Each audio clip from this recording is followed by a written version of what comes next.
In 1918, the Central Powers launched Operation Faustschlag against Russia, a massive offensive that would capture all of Poland, Ukraine, Belarus, and the Baltic states.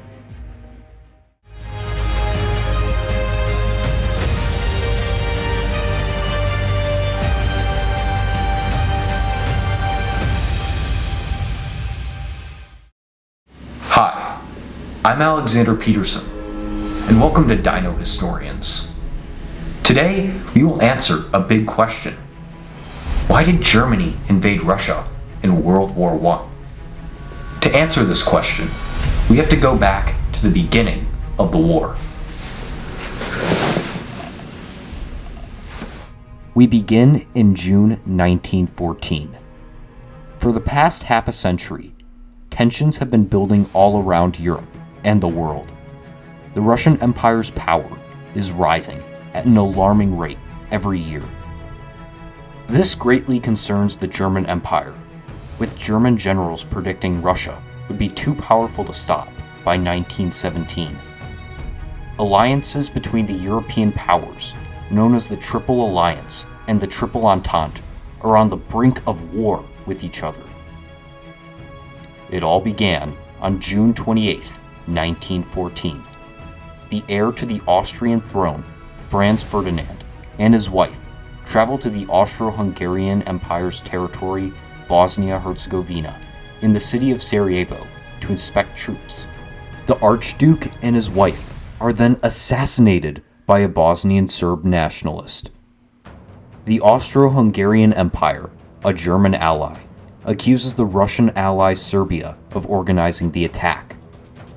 1 month later, the Austro-Hungarian Empire declares war on Serbia, beginning World War I. The Russian Empire would begin mobilization of its troops, triggering the German Empire to launch its military plans. Under the Schlieffen Plan, the German Empire plans to quickly defeat France by passing its armies through Belgium and Luxembourg and launching a surprise attack from the north.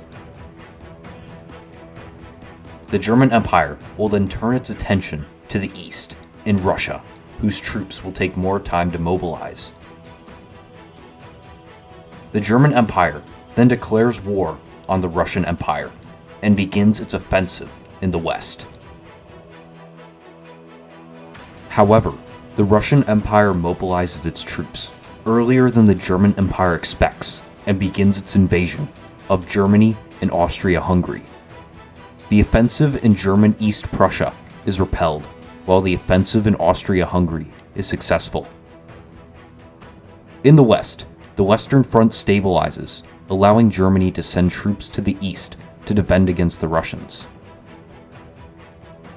Beginning in early 1915, the Russian Empire is pushed back by the Austro-Hungarian German forces. The Russian Empire then begins a retreat. Later in the fall of 1915, the Russian Empire completes its retreat and stabilizes the battlefront. Most of Poland and Lithuania has been captured by the Central Powers. Until summer 1916, the battlefront would be in a stalemate.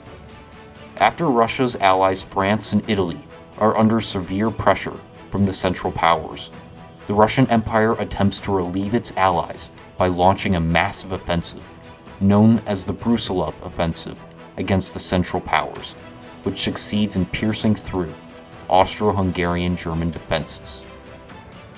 By 1917, the war effort has exhausted the population of Russia, who start an armed revolution that causes Tsar Nicholas II to abdicate the Russian throne.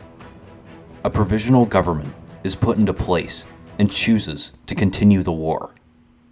At the end of 1917, the Bolsheviks, under the leadership of Vladimir Lenin, organize a second revolution and take control of the country. The Bolsheviks then sign an armistice with the Central Powers. After the breakdown of negotiations, the war resumes. The Central Powers launch Operation Faustschlag, a massive offensive against Russia. The Bolsheviks' no war, no peace plan which means no fighting the enemy while also not signing a peace treaty, allows the rapid capture of Russian territories. The operation would be quick and would only last 11 days.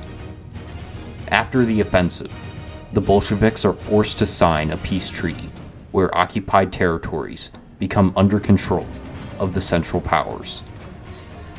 This is the end of World War I for Russia. Russia would then enter a civil war between the Bolshevik Reds and the White Armies.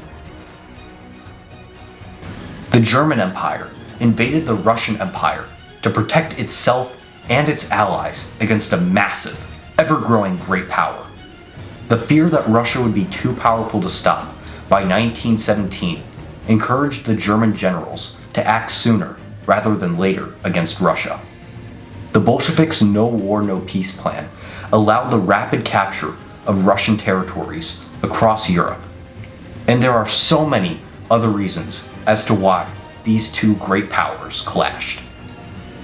Thank you for watching Dino Historians, and we will see you on the next great adventure into history.